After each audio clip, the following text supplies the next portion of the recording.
Hi there, it's Huck. I want to introduce you to something exciting we've been working on. Over the next few weeks, deep in the weeds, we'll be expanding our network with a range of new podcasts. Today, we're introducing a new show, FISHTALES, a seafood podcast, with one of the world's leading authorities on seafood, John Sussman. John, you're with us now. How are you? G'day, Huck. How you going, mate? Good. Been working on this show in the background. We've been talking about seafood for years. I've been on your coattails. What's the show about?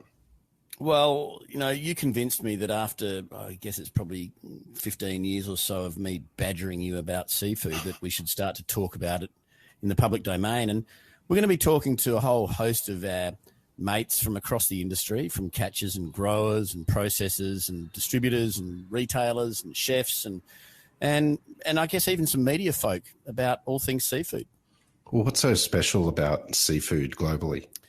It is a really unique protein. I mean, still 50% of it comes from the wild catch and, wild caught seafood. The fishermen are the last hunter-gatherers, so they are a very special breed. And with that comes a whole host of really interesting yarns that give the back catalogue story to how seafood ends up on a plate. Well, everything I know about seafood I've learnt from you. Why is it important to celebrate these catchers and growers? Well, I think we are a category that doesn't seem to have the same level of coordination from a communications perspective as some of the terrestrial proteins. And as a result, there are plenty of mixed messages out there. And it's easy to get, hyper concerned about, issues such as sustainability and affordability and usability. What we want to try and do with FISHTALES, the podcast, is to maybe explore some of those issues and really dive deep into, what's really going on in the seafood world. Well, I'm excited to hear every episode because you tell a great story, and so do so many in the seafood community across the globe. A new episode of FISHTALES, a seafood podcast, will come out every Friday. So sit back, take the plunge into the deep blue with the very first episode. Oysters are an emotive food. The people that love oysters love them with such a passion, and they give people such joy. And people tend to have oysters at their big occasions, big important occasions, their weddings or their special birthdays or something like that. They love to have oysters because they regard them as such a special, special food. This is FISHTALES, a seafood podcast. I'm John Sussman. The Sydney Rock Oyster is not only indigenous to Australia, but more specifically to the estuaries along the 1,500 kilometres of New South Wales. As with all oysters, the Sydney Rock Oyster is influenced by the mehua, the varying environment of the estuary or inlet in which it grows, both externally in its shell shape and colour, and the flesh, both flavour, colour and texture. There is a farmer on the south coast of New South Wales for whom provenance, seasonality and husbandry are symbiotic influences that must be in complete harmony to produce a truly excellent oyster. For more than 33 years, his family have been farming oysters on a sustainable farm now powered by solar energy on Nelson Lake in Mimosa Rocks National Park in New South Wales. Gary Rodley is the most awarded oyster farmer in Australia, recognised by chefs, agricultural show judges, media and consumers as the Oyster Whisperer. He has made the pursuit of perfection in Sydney Rock Oysters his life. Well, it's a special thing, John, to be farming in the middle of a national park, and I think probably a lot of our success comes down to the fact that we're able to do that, and that was my sort of lucky point in life when the oyster farms at Nelson Lake came up for sale.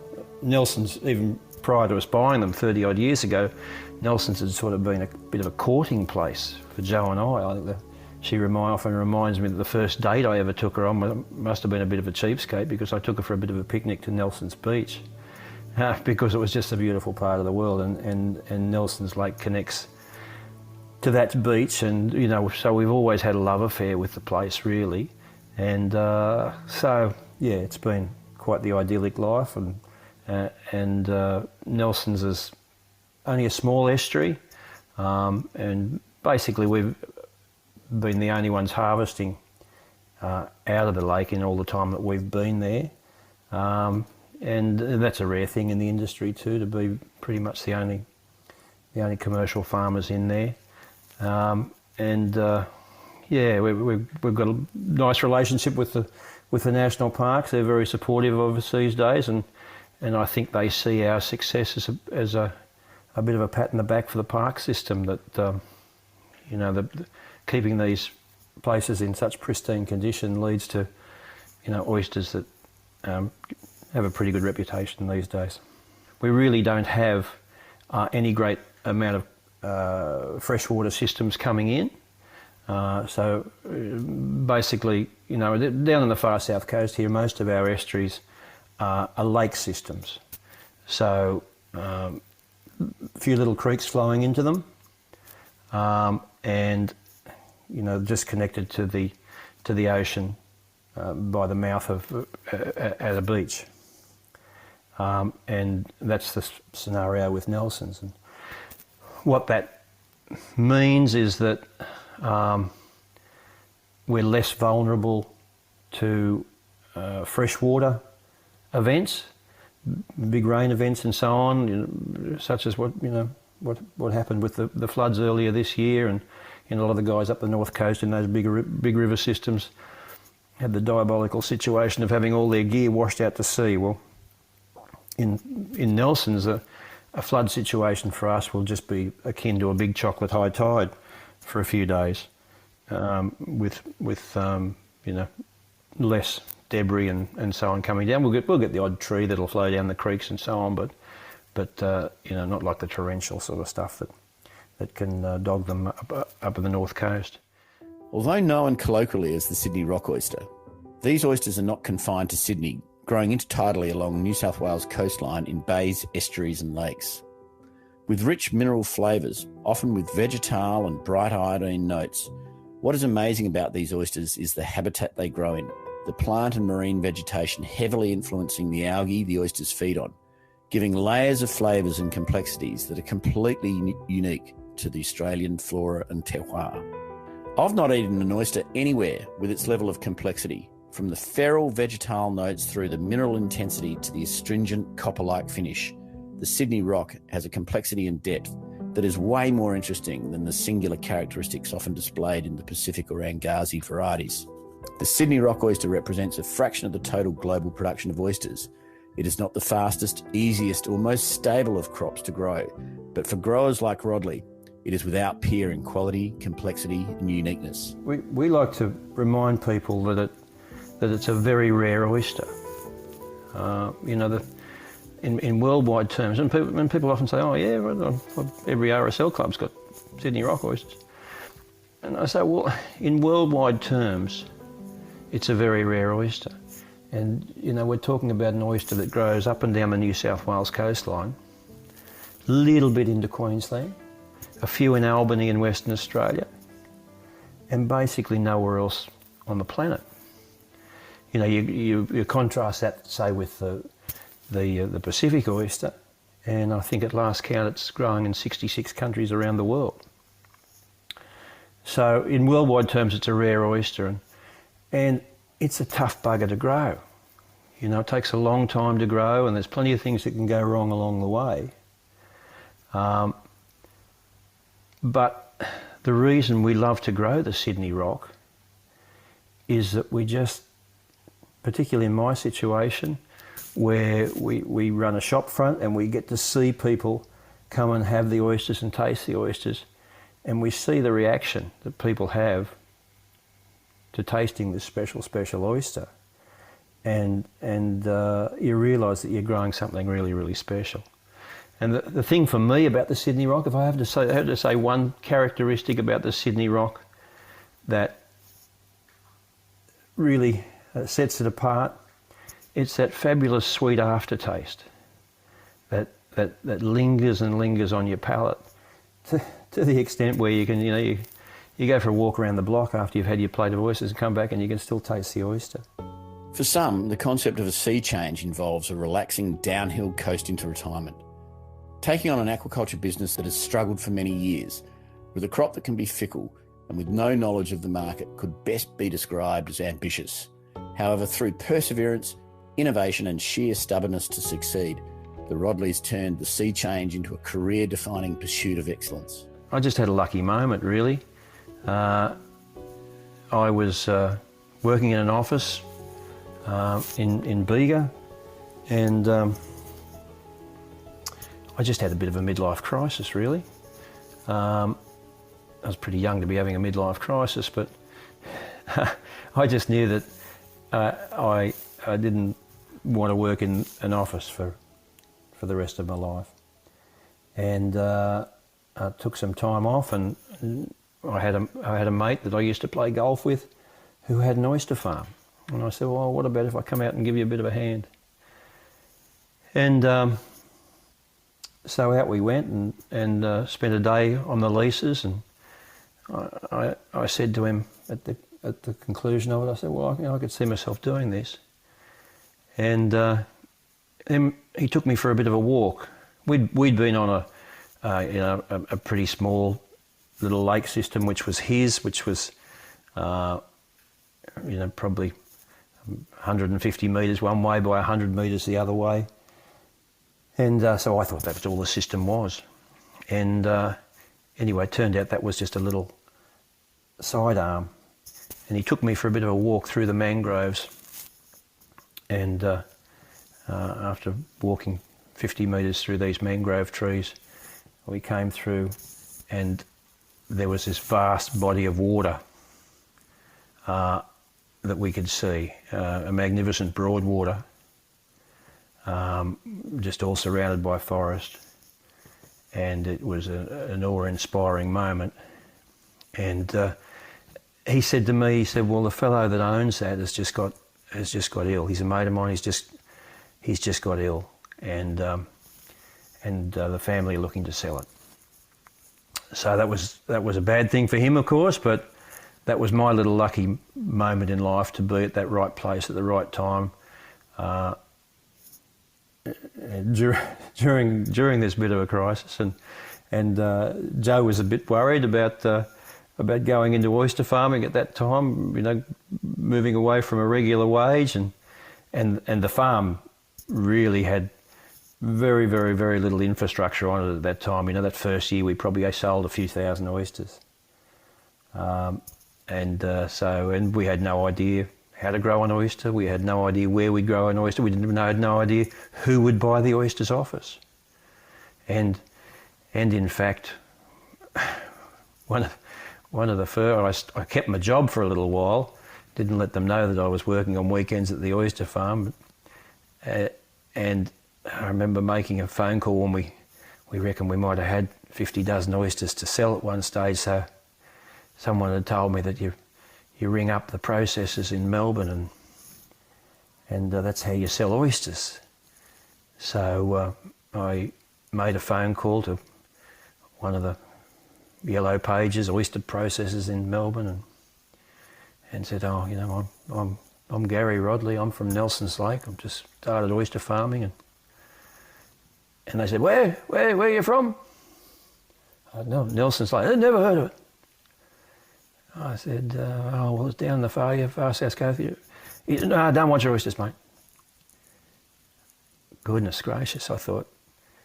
So that was I didn't tell Joe about that phone call until many years later. So that's when we thought, we better start a retail side to our business. So at that stage, I just planned to be selling oysters and sending them off to market. I imagined that's what oyster farming was, but we started our own little retail in Tathra. Now, at the time, all I needed to do was actually say to this bloke, well, I'm just going to send these oysters to you, mate, and he would have been absolutely delighted with them. But I didn't know that at the time.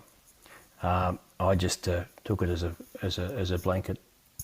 When we don't buy oysters from down there. And of course the world's changed now. If any of the far south coast estuaries were to ring any of the processors in Melbourne, I'm sure they'd be delighted to take oysters from all up and down the far south coast. The rock oyster demands constant attention, A good oyster farmer has an intimate relationship with their crop from the moment the baby oyster is caught. A great oyster farmer has an even more intimate knowledge of not just the oyster, but of the water in which they grow, the weather, the tides and the conditions of their estuary 24 hours a day, 7 days a week, 52 weeks of the year. Yeah, well, that's a real melding pot of things, isn't it? What it takes to grow a good oyster.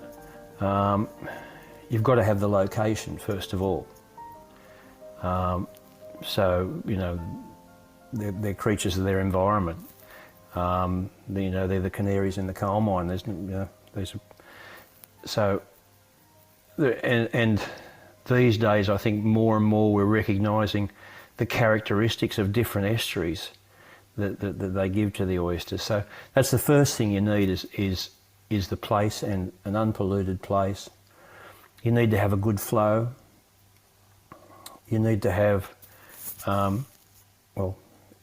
having Sydney Rock Oysters is a good start. We're very fortunate where we are at Nelson's in that we can not only grow the oysters, but we also have the ability to catch our own spat, which makes it a truly sort of sustainable practice. And in fact, the last couple of years we've not only grown enough oysters for the 500,000 odd that we sell every year of mature oysters, but we've been able to produce another, over 2 million babies, about 2.5 million babies to sell off to other farmers. So not only ensuring we're sustainable, but helping with the sustainability of the industry on a wider basis. Every oyster lease is a little bit different. Every farmer's practices are a little bit different. So everyone had their own ideas, and no doubt those ideas were in a lot moulded by the locations where they were. And you know, part of the husbandry decisions along the way has been whether you might want to grow your oyster subtidally, as an oyster does, so the oyster gets to feed 24/7 basically, or whether you want to grow it as nature really intended in the first place, intertidally. So the oyster's out of the water twice a day at low tide.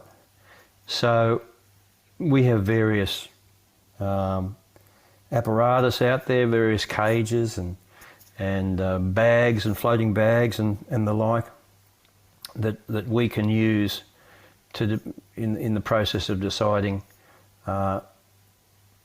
what method we're going to use. And at Nelson's, a little bit of a secret of our success is that we've used a little bit of both, a little bit of column A and a little bit of column B, and we often swap the oysters in between those two methods of growing. And we also use a rotating cage called a Stanway cylinder, which effectively, as the oyster's sitting in the cage trying to grow as fast as it can, this Stanway cylinder effectively prunes the shell as the oyster tries to grow flat, and makes the oyster grow into a round cuppy shape. So we've had great success with the Stanway cylinder over the years. It slows the oyster down a little bit, but it gives you a lovely deep cuppy shaped oyster, and that's something that's very much sought after in the restaurant world, and very much sought after by the oyster shuckers, of course, too, because everyone's a uniform product. There is a contemporary practice in food production to have a crop which can be harvested year-round. A commitment to true seasonality takes a genuine confidence and level of trust. But for oyster farmers in particular, the notion of selling to market demand rather than oyster quality can be a juggling act. Well, particularly in Nelson's, we're very seasonal.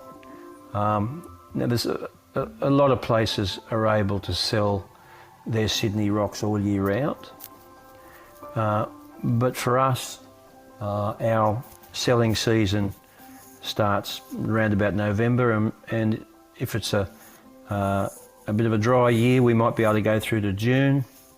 If it's a particularly wet year, we might only get through to April.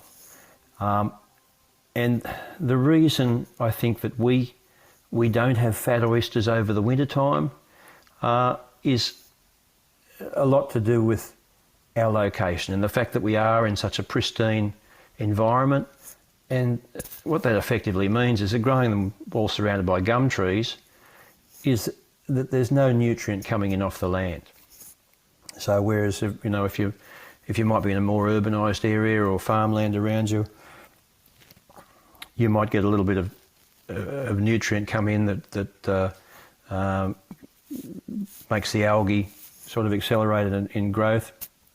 But for us, we're very, very seasonal, and really we need the summertime winds to blow. We need the nor'east winds to blow to stir up the ocean currents and for a bit of colour to come into the waterway. You know, we always love going around in the boat. People love going around in the boat out at the farm and seeing the water beautiful and clear and say, oh, isn't it wonderful how lovely and clear the water is. But of course, to the oyster farmer, that means there's no tucker in the water, and pretty difficult to fatten an oyster up into those situations. Once the harvest starts, you know, we'll have all hands on deck, and we'll have plenty of people out working on the waterways, and the grading will be sort of more or less constant. And with us, we'll have a rumbling process too in early October, where there'll be oysters that might have picked up an overcatch, and so we'll have once the oysters come back to life, we'll put them through a rumbler to kill any little baby oysters on the back of them, so that they're pretty much a clean oyster, and then we'll be grading the oysters and keeping the sizes apart from each other, and you know, just moving oysters to the best location for the age that they are, moving them in between the two different strategies, either a rotating cage or a floating bag.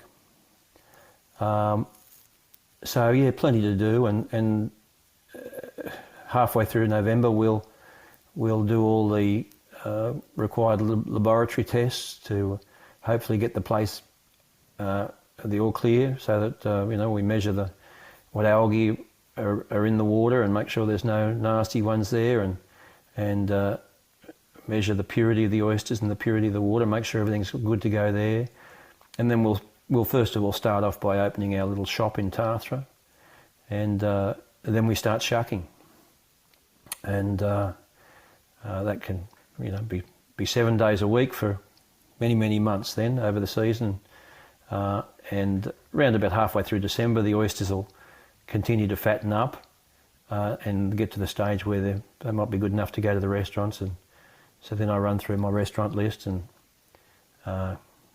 you know, give the chefs a call, and oftentimes the chefs will have been pestering me a little bit and give me a ring. How far away are we, Gary? Don't forget me, will you? Which is always nice. Restaurateurs, and in particular chefs, can be intimidating people. Whilst popular media would have you believe that every chef is hunting down growers like Rodley, often the first engagement a grower has with a restaurant can be much more humble. Well, I would say the Bermagui Country Club, the Chinese restaurant at the Bermagui Country Club. There was a delightful lady there Chinese lady called Edie Ning, and of course that's surname NG, and it's probably the first time I'd ever heard of that surname, really, with no vowels in it. So that's about the level the culture was at that stage. And yeah, no, they ran a beautiful little Chinese restaurant, and I can remember putting oysters on the bus and sending them out to Bermagui, to Edie Ning, and she'd say, 15 dozen today, Gary, 15 dozen tomorrow. Anyway, one day we missed the bus, so we had to take them out to her and deliver them to her house. And this is the first time we laid eyes on each other. And anyway, she opened the door and I said, oh, here's your oysters, Edie. And she said, oh, you're very handsome, very handsome. And I was quite chuffed by this. I was telling Joanne, Jo said, I think she might need new glasses, Edie, eh? But yeah, she was a lovely lady, yeah. Yeah, well, I guess that our ability to do that and us being recognised in those sort of places came with us having success in showing the oysters. And first of all, our initial industry organisation was the Oyster Farmers Association of New South Wales. And the Oyster Farmers Association used to have these fabulous, fabulous events once a year. And people still talk about them, even though they haven't been on for years and years and years now. One stage they were on at St George's Leagues Club, and then they were on at, where was it? North Sydney Bears, that's right. And the first thing they'd do at this dinner is they'd bring out plates of oysters, and there'd be a dozen oysters on a plate, and there'd be 3 plates stacked on top of each other. And everybody would get 3 dozen oysters put in front of them, so that was a pretty good function. But anyway, in conjunction with that annual event, they'd often have a ribald sort of cabaret act as well too, which went over, were pretty good with the farmers. But in conjunction with all that, there was a charismatic oyster farmer, a real gem, a bloke by the name of Bob Drake. And Bob was a big mover and shaker in the Oyster Farmers Association, and he used to run the competitions. And it was a good thing that he ran them, because he didn't go in them as a result, because they grew pretty bloody good oysters back there. And some of the best oysters I've ever tasted were some of those Georges River oysters back in those days. Anyway, Bob was such a charismatic character that he'd go around to all the local suppliers and say, oh, you want to come to the dinner? Here's a ticket to the dinner. How about you sponsor a prize for us? Anyway, with Joe and I, our finances at that stage, some of these prizes were pretty bloody good. You could win a chest freezer, or you could win a cutlery set, or all this sort of stuff. So we started trying pretty hard at these competitions, and we started to win the odd prize. I think the first year we went in, we won a 3rd prize in the unopened bistro section or something like that. And we thought, geez, how about that? Our oysters they must be okay. Anyway, so that gave us a little bit more confidence for the next year, and it all just fed from there. And of course, the Oyster Farmers Association is no longer an organisation. We're all over at the New South Wales Farmers now, but shortly after they folded, the Royal Easter Show, the Fine Food Show as part of the Royal Easter Show, started recognising oysters and introduced an oyster competition, which has turned out to be a fabulous, fabulous thing. And we've been fortunate enough to go pretty good there over the years. And having that success, of course, has got the attention of the chefs, and sometimes they'll even be judges there. You'll have some of the good chefs. You might have Josh Nyland, or you might have Corey Costello, or those sort of characters, or Neil Perry will be part of the judging panels, and then we'd often get a phone call. One of the first ones that gave me a ring was Martin Palmer, who used to run Martin Seafoods. Martin's not with us anymore, but Martin was one of the judges at Sydney Royal, and he rang me.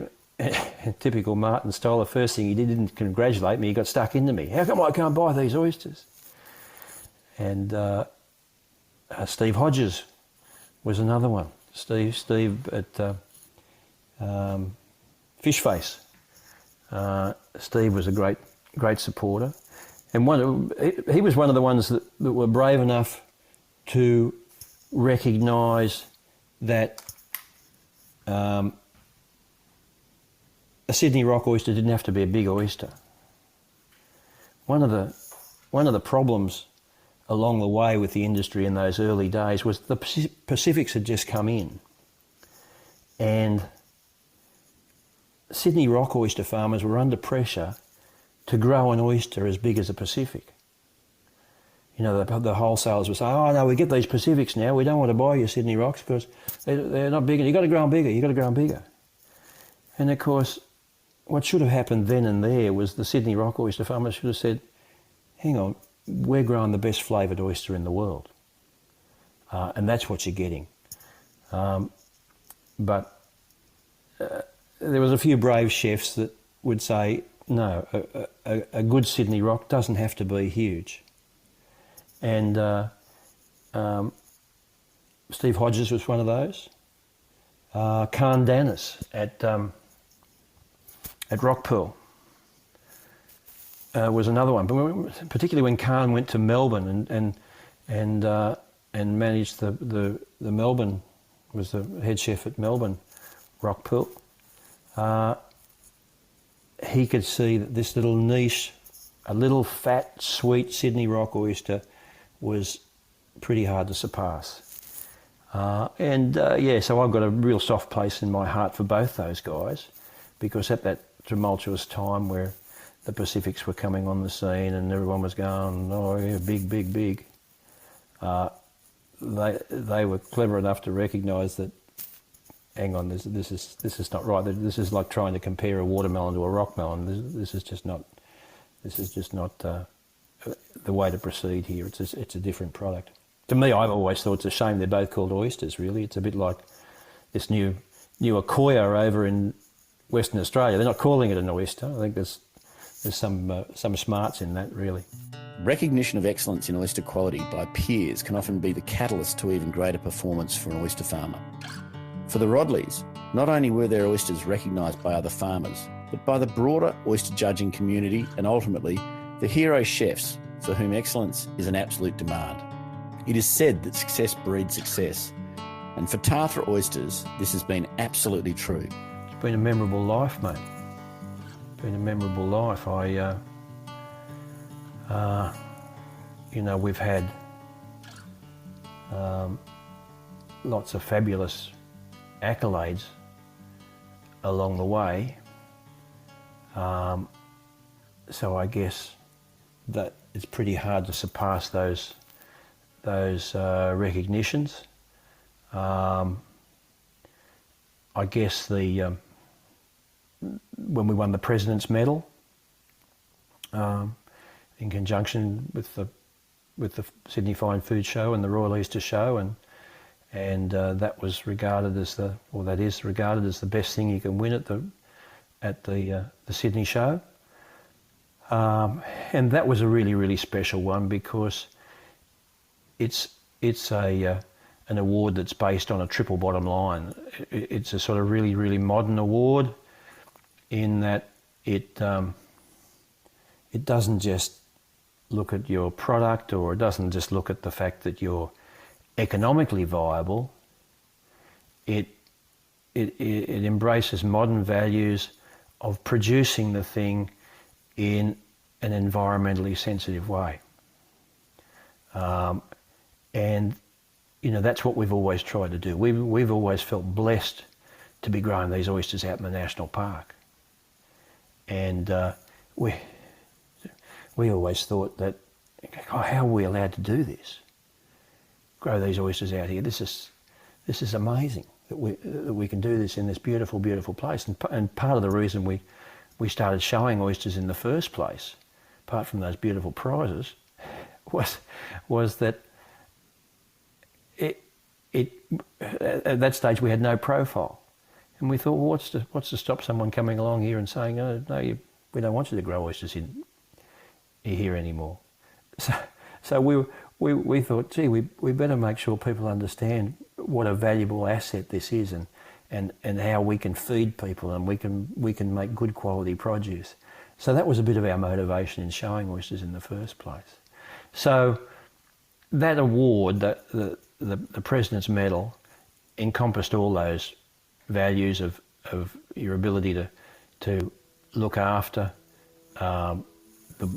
produce the thing in an environmentally sensitive way, be a good community citizen, do it in an economically sound way, and so that was a really, really special one. Ever chasing excellence is clearly deeply embedded in the Rodley DNA. With intergenerational change bringing even more innovation and experimentation, combined with the advent of new technology, the family business seems to be well on track to ensure ongoing excellence in their oysters is guaranteed and that their farm has a bright future. Yeah, no, we've had 30 odd years of doing it. One of the delights for us, for Joe and I now, is that when we first started out, our son Sam was crawling around out in the mud out there. He was a little toddler. And now he's our farm manager. And he's sort of taken the place to new levels again. He's a great innovator, a great inventor, as well as a great farmer. And that's what you have to be a good oyster farmer, really. And he loves the business just as much as we do. So that's a nice thing, because it takes you a lifetime to get to where we are. It's taken a lifetime to do it. So, you know, I'm 60 odd now, and it's sort of a bit of a shame if you were then to walk away from that. So the fact that Sam's coming on and he's going to take the place to new levels, that's very, very satisfying for us. So that's on a personal level. On a broader industry level, I think the future looks solid as well. There's been a real revolution in growing Sydney Rock Oysters over, say, the last 5 to 10 years. And that's with the advent of this new floating bag technology. As I alluded to earlier, farmers have always done different things in different places. Everyone's a little bit different in what their husbandry ideas were. But these days, this floating bag, this simple technology, where oysters grow subtidally in pairs, opposite a long line, is pretty much how all the oyster farmers, at least on the far south coast, are doing it. Every oyster farmer has pretty much come to this decision. And the reason that is because this tough bugger to grow, the Sydney Rock Oyster, which would often you'd have big mortalities over the wintertime. What we're finding with these floating bags is because the oyster is sitting so proud in the water and is getting maximum food and maximum solar, that we're finding we're getting phenomenal survival rates over the winter. So instead of having to, you know, throw out 10, 20, 30, 40% of your crop as dead shell as the spring starts, we're finding they've all survived over the winter. The other thing we're finding is that there's more places you can use on your oyster farm. So with us, with the Sydney Rock being such a finicky thing to grow, we found that only the very best water would grow the oysters. But what we find now is with these bags, you can move them to a lot of these locations that weren't particularly good in the old days, and suddenly you're growing fabulous, fabulous oysters there. We can now grow oysters. We grow beautiful oysters quite down close to the mouth on leases that were formerly only our catching leases. And suddenly we can grow oysters on our catching leases, you know, places that were really dormant for large chunks of the year when it wasn't catching time. We can now grow oysters on these places.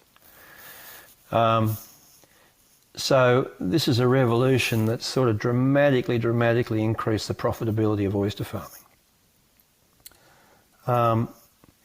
So with that in mind, you know, I'm pretty confident about how things are looking. You know, if you have this increased productivity and increased survival rates, Things are looking good, and I think that's probably, we're seeing now some bigger organisations coming in and buying up family farms. I'm not saying that's a bad thing, because generally they're considered to be pretty good corporate citizens, the big organisations that are coming in and buying farms.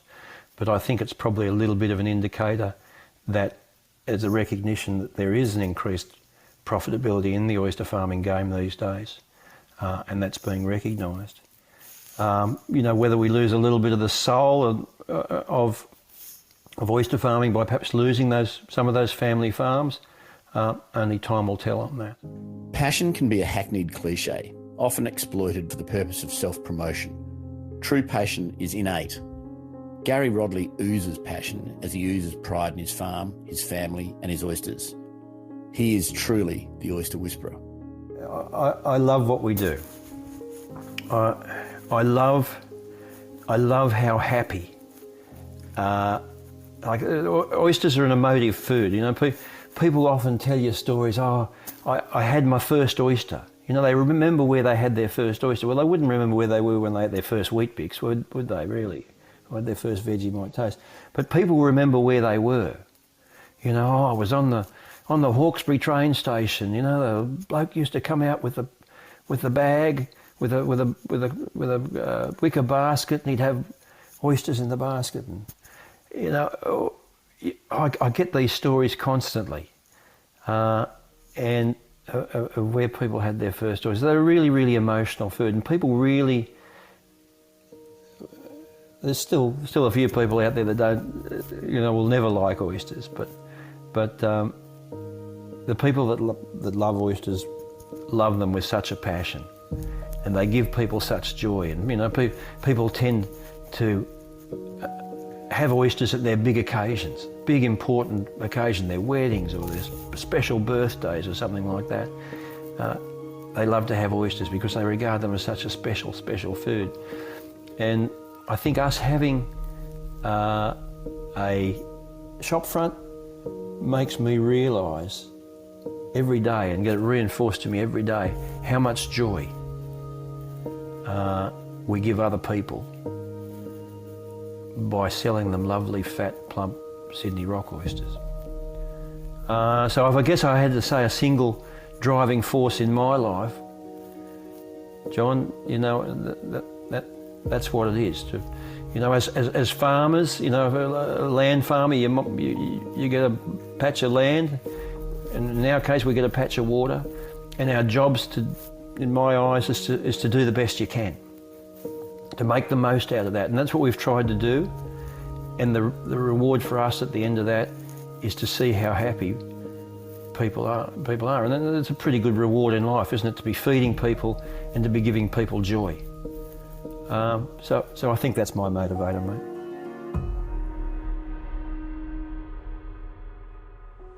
This is FISHTALES, a seafood podcast. A Deep in the Weeds production. I'm John Sussman.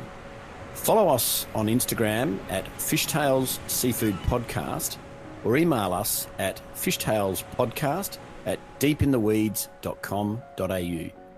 Stay tuned for more tales from beneath the surface of the seafood world every Friday on your podcast app.